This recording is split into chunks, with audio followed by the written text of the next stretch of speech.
sizlar bilan qofiya, radif, raviy haqida gaplashamiz va ularni ko'rib chiqamiz.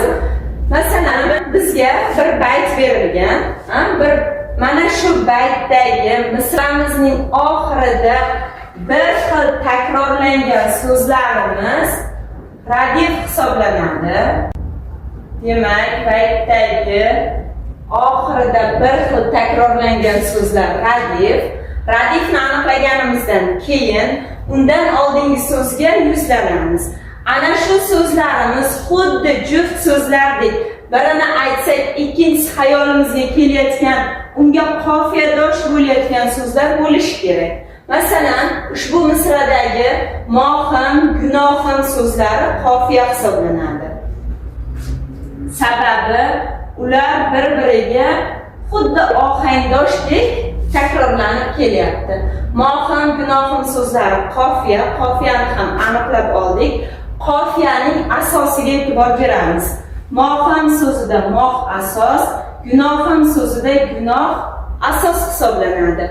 Asosdagi biz talaffuz qilmasdan ketolmaydigan, ya'ni bizga mana shu so'zlarimizning talaffuzida tirgak vazifasini bajarayotgan so'zlarimiz raviy hisoblanadi. Masalan, moh so'zida h, gunoh so'zida esa h tovushlari raviy hisoblanadi.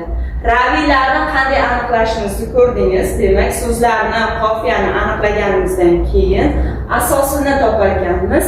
Asosdagi tirgak tovushimiz raviy hisoblanadigan. Bu yerda h tovushimiz raviy deb olinadi. Endi mana shu raviyni aniqlaganimizdan keyin qofiyaning o'rniga ko'ra turini topishimiz yana ham osonlashadi. Qofiya turiga ko'ra ikkiga bo'linadi. Mutlaq qofiya hamda muqayyad qofiya. Mutlaq qofiya nima?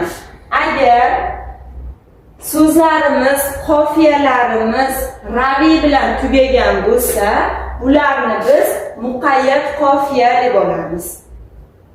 Demak, qofiyaga e'tibor berar ekanmiz. Qofiyamiz agarda moh, gunoh kabi h raviy bilan tugagan bo'lsa, bunday qofiyalarni biz muqayyad deb olar ekanmiz.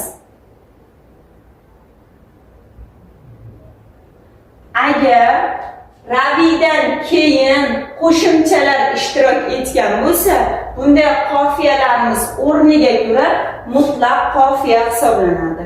Ushbu misolimizdagi raviyga e'tibor bersak h ekan, raviydan keyin im qo'shimchalarimiz ishtirok etgan. Endi biz ushbu qofiyamizni mutlaq qofiya deb olib ketamiz.